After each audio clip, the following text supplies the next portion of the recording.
Did you know that Russia increased its tank production by 220%, while Europe remains divided with 29 different armies?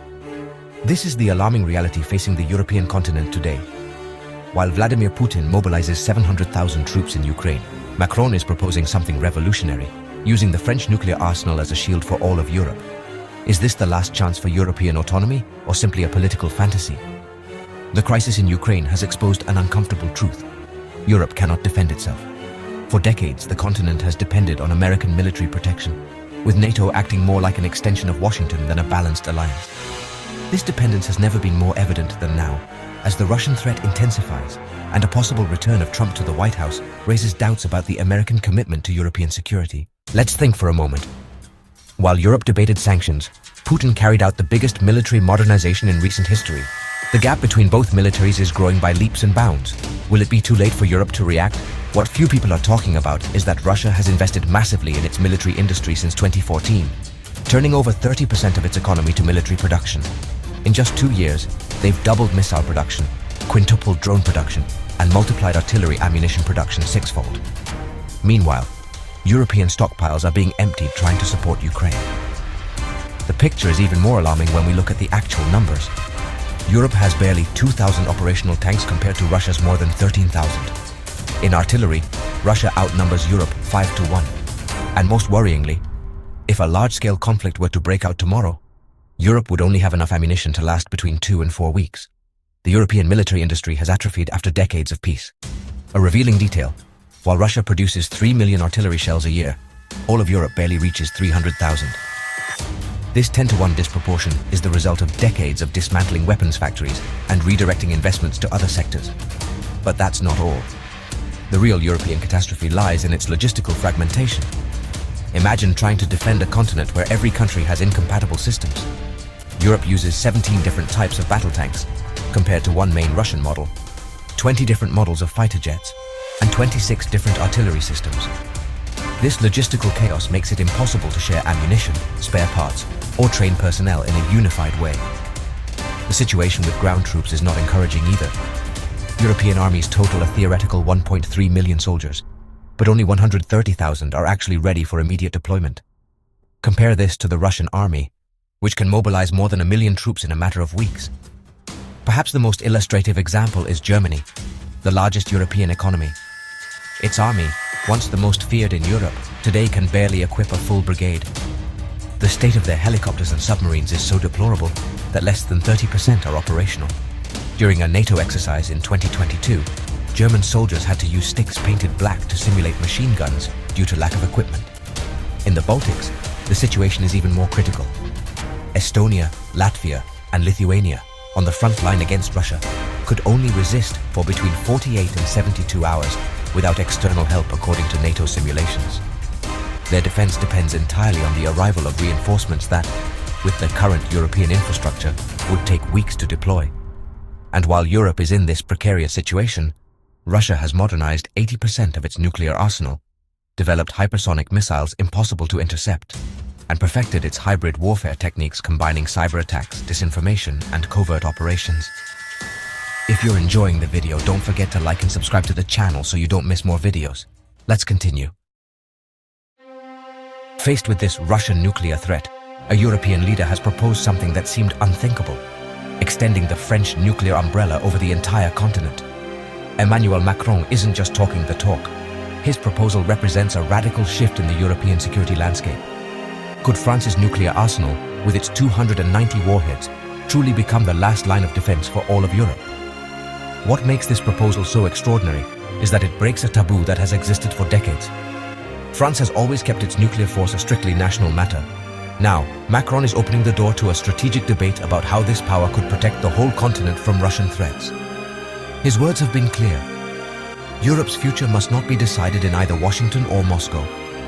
This idea has found fertile ground, especially in the countries that fear Russia the most. Poland and the Baltic nations have welcomed the proposal with open arms. Polish Prime Minister Donald Tusk didn't hesitate to call it significant, while Lithuanian President Gitanas Nausėda has expressed high hopes for the deterrent effect this nuclear shield would have. But not everyone shares this enthusiasm.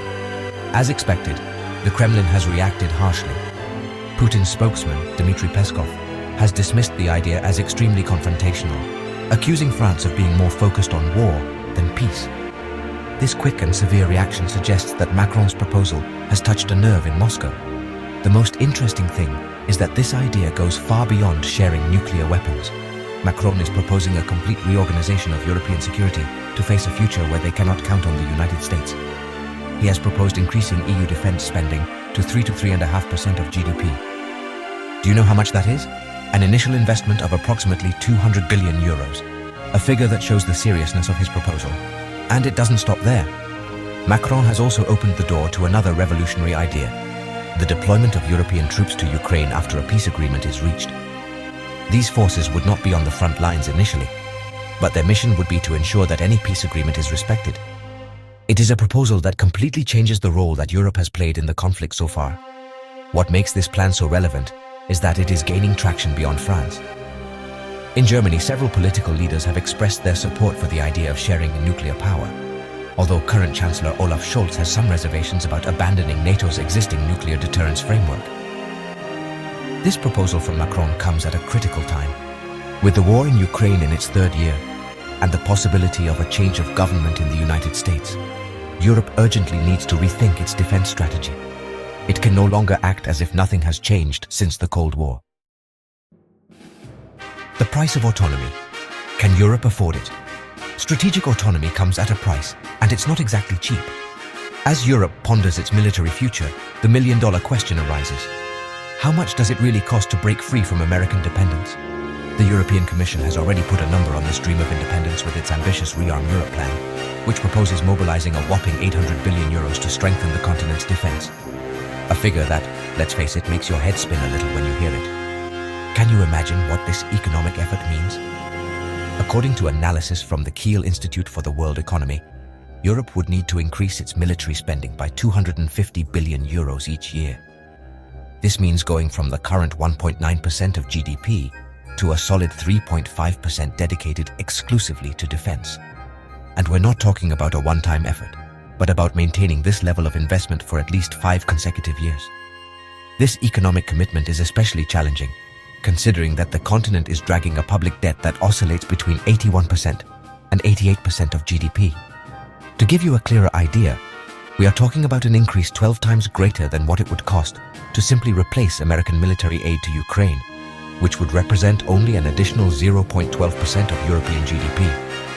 The reality is that Europe has been receiving security at a bargain price for decades. A revealing fact: currently, almost half of European military spending, 45% to be exact, goes to salaries and pensions, while only 22% is invested in modern equipment. This distribution shows a defense structure designed more for times of peace than for facing real threats. How to finance such an effort without sinking European economies? Experts point to a solution that was already applied during the pandemic: issuing short-term common debt, similar to the recovery fund that was created in 2020. However, unlike that temporary measure, this commitment to defense would need to become permanent, which raises doubts about its political viability. Although the figure may seem astronomical, analysts point out that it is perfectly manageable if put into perspective. The total cost represents approximately 1.5% of the European Union's GDP, even less than what was mobilized during the pandemic. The question is not so much whether Europe can afford it economically, but whether the political will exists to do so. Looking beyond the numbers, investing in self-defense also means investing in the European military industry. This could generate thousands of skilled jobs and develop dual-use technologies that would benefit other sectors. Companies like Airbus, Thales or Rheinmetall could become engines of innovation comparable to what is happening with American giants like Lockheed Martin or Raytheon. But let's be realistic. Moving from words to deeds will not be easy. Europe has promised many times to increase its defense spending without delivering.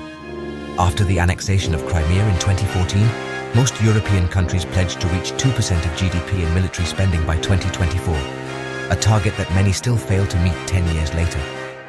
The current crisis could be different.